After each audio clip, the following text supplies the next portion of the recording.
یہ فیضان نظر بخشا گیا ہے اہل مکتب کو، یہ فیضان نظر بخشا گیا ہے اہل مکتب کو، خزف ریزوں سے کر لیتے ہیں یہ لالو گہر پیدا۔ حضرات محترم، ابھی میں آپ حضرات کے سامنے ایک ایسی شخصیت کو دعوت سخن دینا چاہوں گا کہ آج ہماری محفل کو روشن اور تابناک بنانے کے لیے، ہمارے اس جلسے کو تاریخی اور یادگار بنانے کے لیے اسٹیج پر ایسی روشن ہستیاں جلوہ افروز ہیں جن کی زیارت و ملاقات عبادت، جن کے فرمودات و ارشادات خیر و فلاح برکت و سعادت، جن کا مشغلہ تبلیغ و تربیت، جن کا راستہ راہ سنت، اور جن کا جذبہ صرف اور صرف دین خداوندی کی خدمت ہے۔ تو لیجئے انہی میں سے میں ایک شخصیت کو بڑے ادب و احترام کے ساتھ دعوت بیان دیتا ہوں۔ تشریف لاتے ہیں آپ حضرات کے سامنے حضرت مولانا عارف الرحمن صاحب تشریف لائیں اور اپنے مواعظ حسنہ سے ہم سامعین کو مستفیض فرمائیں اس شعر کے ساتھ کہ ہم نے ہر منزل امکان پہ جلائے ہیں چراغ، ہم نے ہر منزل امکان پہ جلائے ہیں چراغ، وگرنہ ہر قافلہ راہوں میں بھٹکتا ہوتا۔ حضرت مولانا عارف الرحمن صاحب۔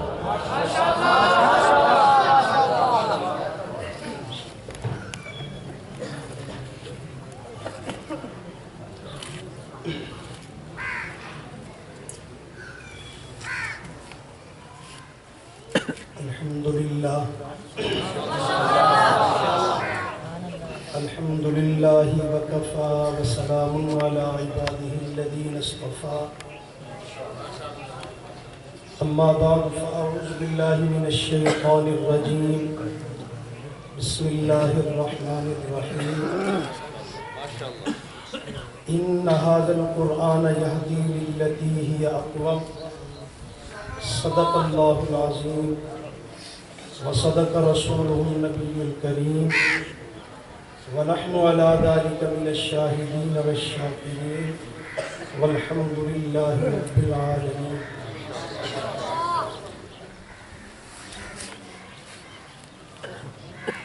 رب ذوالجلال کا بڑا احسان ہے کہ اس مالک کائنات نے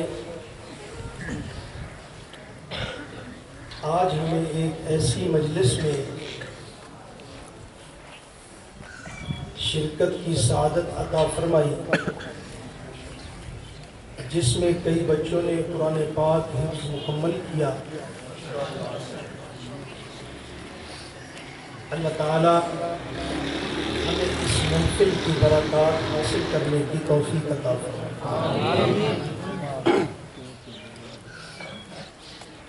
حقیقت تو یہ ہے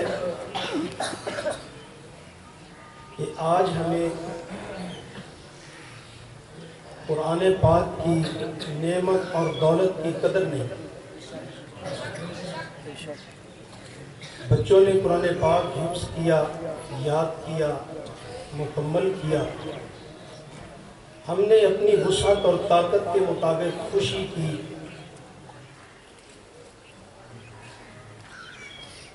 حقیقت بات اور سچی بات یہ ہے کہ ہمیں اس کی قدر معلوم نہیں۔ وہ اس لیے کہ اللہ تعالیٰ نے ہمیں قرآن پاک کی یہ دولت اور نعمت گھر بیٹھے چھپر پھاڑ کر عطا کر دی، بغیر کسی مشقت اور تکلیف کے، بغیر کچھ خرچ کیے، بغیر محنت کے اللہ تعالیٰ نے یہ ہمیں عطا کر دی۔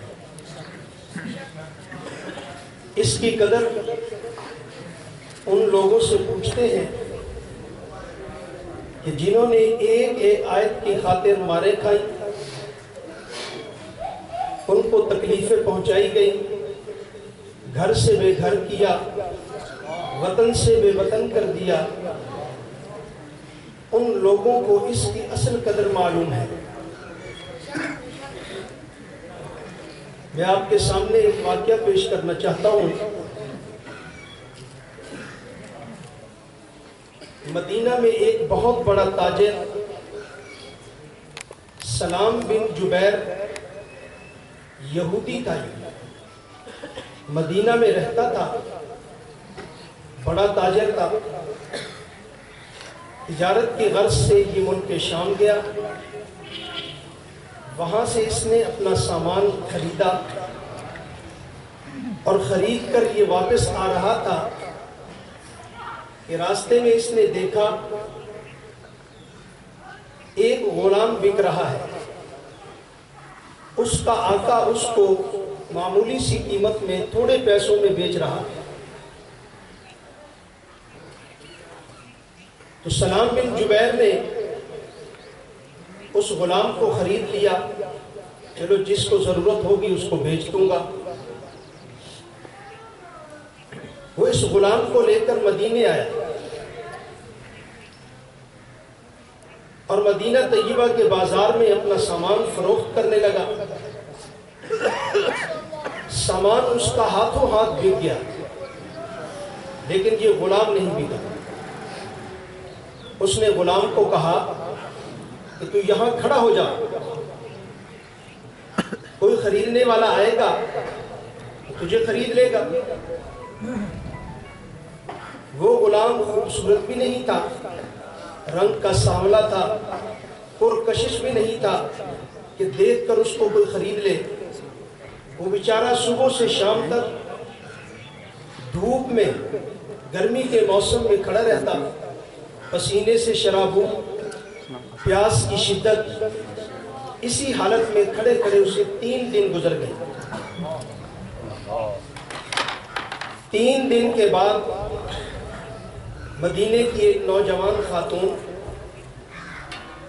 اس نے دیکھا تو دیکھ کر اس سے پوچھا کہ تجھے کوئی خریدنے والا نہیں؟ اس نے کہا نہیں، 3 دن سے میں اسی طرح کھڑا ہوں، کوئی مجھے نہیں خریدتا۔ اس عورت نے اس مالک کے غلام کے مالک سے بات کی اور کہا کہ یہ میں غلام خریدنا چاہتی ہوں، کتنے میں بیچو گے؟ مالک نے کہا کہ جتنے کا خریدا ہے اتنے میں لے لو۔ بک نہیں رہا تھا، جان چھڑانا چاہتا تھا۔ اس نے کہا جتنے کا خریدا ہے اتنے کا لے لو تاکہ مجھے کوئی گھاٹا نہ ہو۔ وہ غلام کو خرید کر اپنے ساتھ اپنے گھر لے گئی۔ کچھ ہی دنوں کے بعد مکہ سے ایک تجارتی قافلہ آیا۔ اس قافلے میں ابو حذیفہ نامی ایک بڑے تاجر تھے۔ ان کو لوگوں نے بتایا کہ مدینے میں ایک عورت ہے، بڑی نیک دل ہے، اس نے ایک غلام خریدا ہے جس کو کوئی نہیں خریدتا تھا۔ لوگوں کی بات سن کر ابو حذیفہ نے چاہا کہ میں اسے دیکھوں۔ دیکھنے کے لیے اس کے گھر گیا۔ لڑکی بھی خوبصورت تھی، مالدار بھی تھی، گھرانہ بھی اچھا تھا، خاندان بھی اچھا تھا، تو شادی کا پیغام دے دیا۔ گھر والوں نے بھی سوچا کہ مکے کا تاجر ہے، بڑا مالدار ہے، اچھے گھرانے کا ہے، بیٹی کے لیے اس سے اچھا رشتہ اور کون سا ہو سکتا ہے؟ انہوں نے بھی ہاں کر دی، شادی ہو گئی۔ کچھ دن گزرے، ابو حذیفہ نے کہا کہ میں واپس مکے میں جانا چاہتا ہوں، مکے میں گھر تھا ان کا، میں واپس جانا چاہتا ہوں۔ تو بیوی نے کہا میں بھی آپ کے ساتھ چلوں گی۔ تو غلام بھی ساتھ ہی چل پڑا جو خریدا تھا۔ اب جب یہ مکے میں پہنچے تو تاجروں کے ساتھ دوستی ہوتی ہے۔ وہاں کے بڑے بڑے تاجروں میں سے ابو حذیفہ کی ایک تاجر سیدنا عثمان غنی رضی اللہ تعالیٰ عنہ سے دوستی تھی۔ جب وہ آ کر حضرت عثمان غنی رضی اللہ تعالیٰ عنہ سے ملے تو انہوں نے محسوس کیا کہ پہلے جیسا پیار اور محبت نہیں ملا مجھے عثمان غنی سے۔ پوچھا بھائی کیا بات ہے؟ حضرت عثمان غنی رضی اللہ تعالیٰ نے بتایا کہ پہلے ہم اکٹھے تھے اور ایک جیسے تھے، ایمان نہیں لائے تھے پہلے، تو ہم ایک جیسے تھے، اب میں نے کلمہ پڑھ لیا، مسلمان ہو گیا ہوں، آپ نے کلمہ نہیں پڑھا تو کافر ہے، اس لیے وہ پہلی بات نہیں۔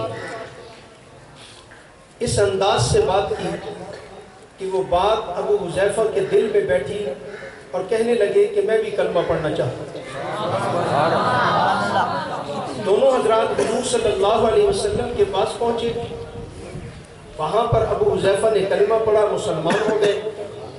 ان کی بیوی کو پتہ چلا، انہوں نے کہا جب حامد کلمہ پڑھ کر مسلمان ہو کر اپنی زندگی تبدیل کر چکا تو میں کیوں نہ کروں؟ اس نے بھی کلمہ پڑھا، وہ مسلمان ہو گئی۔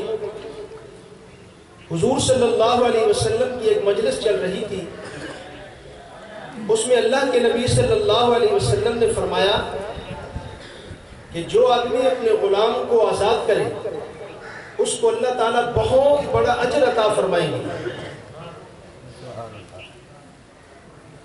تو ابو حذیفہ کی بیوی نے جب یہ بات سنی تو انہوں نے اپنے اس غلام کو جس کا نام سالم تھا اس کو آزاد کر دیا۔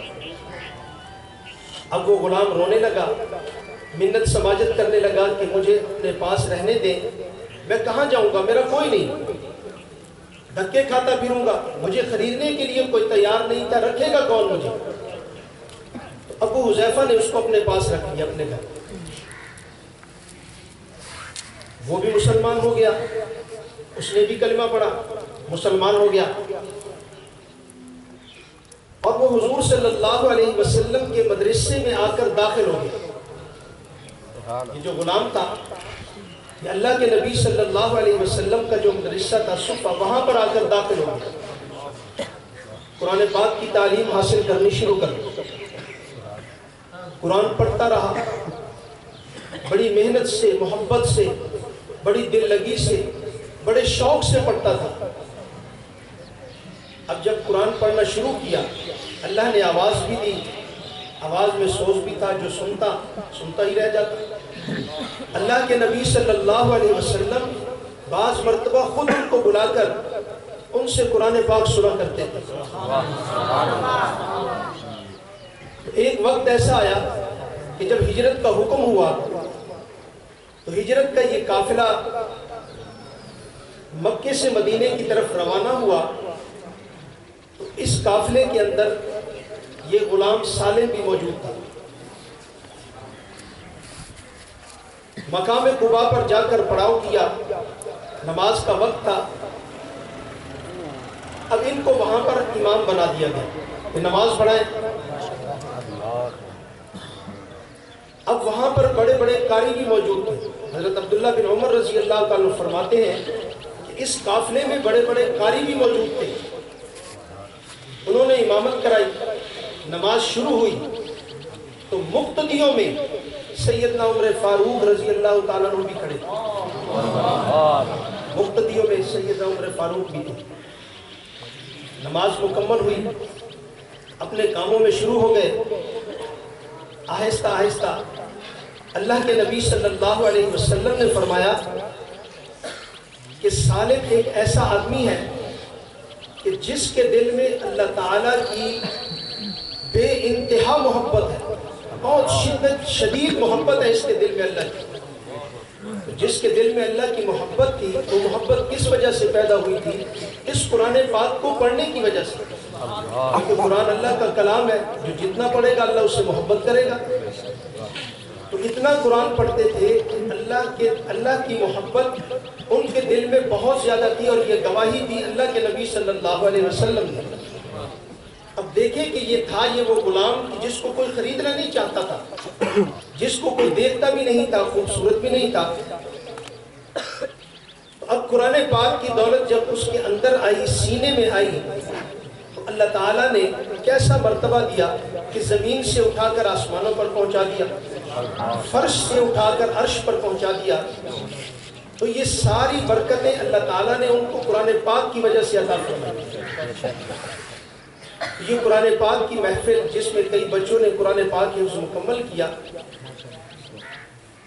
تو ہمارے لیے اس میں ایک فکر کی بات ہے کہ ہم بھی اپنے طالب علموں کو، اپنے بچوں کو، اپنے رشتہ داروں کو اس بات کی ترغیب دیں کہ وہ اپنے بچوں کو قرآن پاک کی تعلیم حاصل کرائیں، قرآن پاک کا حافظ اور قاری بنائیں، تاکہ اللہ تعالیٰ اس قرآن پاک کی برکت سے ان کے مرتبے اور مقام کو بھی بلند کرے۔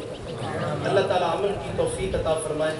آخر دعوانا الحمدللہ رب العالمین۔